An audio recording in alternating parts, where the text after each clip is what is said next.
नमस्कार, मैं हूं अंशिता। यूपी में जी हां, योगी आदित्यनाथ सरकार के उत्तर प्रदेश में जहां अभी अभी रामलला का आगमन हुआ है, वहां एक नवजात की जान इसलिए चली गई क्योंकि उसे समय पर मेडिकल सुविधा नहीं मिली। कितने अफसोस की बात है कि योगी के उत्तर प्रदेश में एक गर्भवती महिला को सड़क पर नवजात को जन्म देना पड़ा। और उससे भी ज्यादा अफसोस की बात तो यह है कि उस नवजात की जान नहीं बच सकी। इस खबर ने दिल दहला दिया।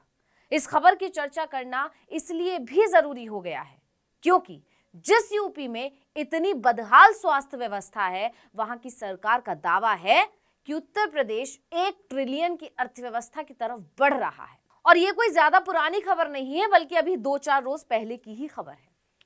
अब जरा सोचिए कि जिस राज्य की अर्थव्यवस्था $1 ट्रिलियन होने वाली है, वहां इतनी बदहाल स्वास्थ्य व्यवस्था है कि पहले तो एक माँ को सही समय पर मेडिकल की सुविधा नहीं मिल पाती, उसे सड़क पर खुले आसमान के नीचे अपने बच्चे को जन्म देना पड़ता है।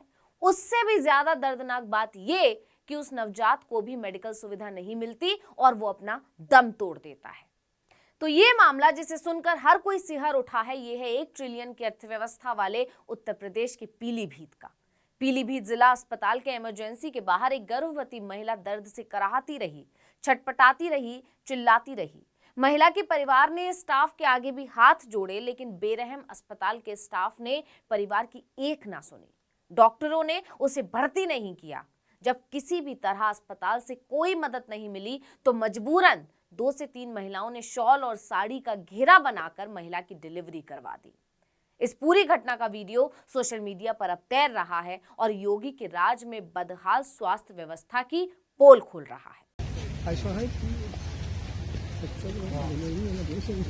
और जब डिलीवरी हो गई, सारा काम हो गया, तब अस्पताल स्टाफ मौके पर पहुंचा, लेकिन तब तक डिलीवरी तो हो चुकी थी। और उससे भी ज्यादा तकलीफ देने वाली बात यह है कि नवजात की जान नहीं बच सकी, उसकी जान भी जा चुकी थी। अब घर वालों का आरोप है कि हम प्रसूता को यानी गर्भवती महिला को सही समय पर अस्पताल लेकर आ गए थे, लेकिन डॉक्टरों ने भर्ती नहीं किया। कहा यह पुरुष अस्पताल है, इन्हें महिला अस्पताल लेकर जाइए। महिला को जब तेज दर्द होने लगे तो परिजनों ने उसे इमरजेंसी के बाहर ही सड़क किनारे बनी एक बेंच पर लिटा दिया। लेकिन हैरानी की बात यह है कि इस दौरान एक भी स्वास्थ्य कर्मी मौके पर नहीं पहुंचा। उस महिला की कोई मदद तक करने की कोशिश नहीं की। किसी महिला डॉक्टर को बुलाने की जहमत तक नहीं उठाई। परिजनों ने यह भी आरोप लगाया कि स्वास्थ्य कर्मियों ने प्रसूता और उसके परिजनों को भर्ती करने की सही जानकारी तक नहीं दी। ये हाल है योगी के राज में जिला अस्पतालों का। सबकी मनमर्जी चल रही है। परिवार का यह भी कहना है कि अगर इमरजेंसी के स्टाफ ने मदद की होती तो शायद नवजात को तो बचाया जा सकता था। अब जरा सोचिए कि उस मां के ऊपर क्या गुजर रही होगी जिसने इतना दर्द सहा, लेकिन उसका मासूम नहीं बच सका। इस मामले का वीडियो सामने आते ही तहलका मच गया है। राज्य के स्वास्थ्य मंत्री और डिप्टी सीएम ब्रजेश पाठक पर सवाल उठ रहे हैं कि ऐसे सड़े गले तंत्र के लिए आखिर कौन जिम्मेदार है, किसकी लापरवाही का नतीजा है ये मामला, किसकी वजह से गई है नवजात की जान। लोग पूछ रहे हैं कि आपकी सरकार 1 ट्रिलियन अर्थव्यवस्था का नगाड़ा पीटती है, उस राज्य में मेडिकल सुविधा ना मिलना किसकी गलती है? नवजात की जान चले जाना किसकी गलती है? इसके लिए किसे दोषी माना जाना चाहिए?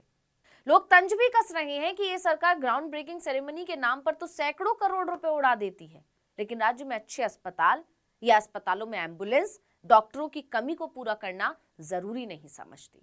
जानकारों का दावा है कि यूपी के ज्यादातर सरकारी अस्पतालों का यही हाल है। कहीं एम्बुलेंस की कमी है तो कहीं अस्पतालों के कई विभागों में तो डॉक्टर ही नहीं रहते, कोई सुचारू व्यवस्था नहीं है और सरकार न जाने क्या क्या दावे करती है। यूपी में स्वास्थ्य व्यवस्था इतनी बदतर है कि अच्छे अस्पतालों का अभाव है और सरकार बंद करने चली थी संजय गांधी अस्पताल। चरमराती स्वास्थ्य व्यवस्था की सच्चाई कोरोना काल में ही सामने आ गई थी। इसके अलावा और भी कई मौकों पर स्वास्थ्य सुविधाओं का अभाव देखने को मिला है। आपको याद होगा, एक वीडियो बनाया था हमने जिसमें एक मजबूर भाई को अपनी बहन के शरीर को ले जाने के लिए एम्बुलेंस नहीं मिली थी। घंटों तक इंतजार करने के बाद भी जब एम्बुलेंस नहीं मिली थी तो भाई ने अपनी छोटी बहन को, जिसकी जान जा चुकी थी, उसके शरीर को उसी के दुपट्टे की मदद से खुद से बांध लिया था और बाइक पर घर लेकर गया था। ऐसा करते वक्त उस भाई की आंखों में आंसुओं का सैलाब था। और अब ये एक और मामला सामने आ गया है। ये वीडियो और ऐसे न जाने कितने वीडियो सामने आते रहते हैं। ये वीडियो बताते हैं कि यूपी के स्वास्थ्य मंत्री सिर्फ दावे करते हैं, तस्वीरें खिंचवाते हैं। ये वीडियो बताते हैं कि वो दिन रात राज्य की स्वास्थ्य व्यवस्था को दुरुस्त करने के लिए काम कर रहे हैं, लेकिन असल में जमीन पर कुछ हो ही नहीं रहा है।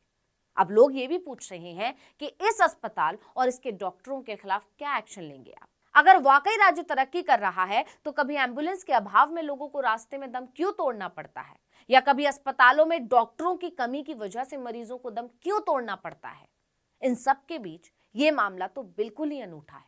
ये तो साफ साफ स्वास्थ्य कर्मियों की काम चोरी का मामला है, क्योंकि अगर ये पुरुष अस्पताल था तो स्वास्थ्य कर्मियों को कोई ना कोई व्यवस्था तो करनी ही चाहिए थी। हालांकि पूरे मामले पर पीलीभीत के सीएमओ ने बताया कि मामला संज्ञान में आया है, मामले की जांच कराई जाएगी, जिसकी लापरवाही सामने आएगी उसके ऊपर कार्रवाई की जाएगी। अब कार्रवाई क्या होगी ये तो आने वाला समय बताएगा, लेकिन सिर्फ कार्रवाई की बात कह देने भर से बात खत्म नहीं हो जाती, क्योंकि उचित मेडिकल सुविधा ना मिलने का ये कोई पहला या आखिरी मामला नहीं है। बार बार सामने आते रहते हैं ऐसे मामले। ये मामले स्वास्थ्य विभाग की लापरवाही और ढिलाई को दर्शाते हैं। बावजूद इसके इनमें कोई सुधार नहीं हो रहा है। तो इस वीडियो में इतना ही। आपसे अनुरोध है, यूट्यूब पर हमारे चैनल आर्टिकल 19 इंडिया को सब्सक्राइब कीजिए, व्हाट्सएप पर फॉलो कीजिए, फेसबुक पर लाइक कीजिए। हमें बताइए आपको हमारे ये वीडियो कैसा लगा। आने वाले दिनों में हम और किन मुद्दों पर वीडियो बनाएं ये भी जरूर बताइए। ट्विटर हैंडल है आर्टिकल 19 _ इंडिया, इसे भी फॉलो कर लीजिए। नमस्कार।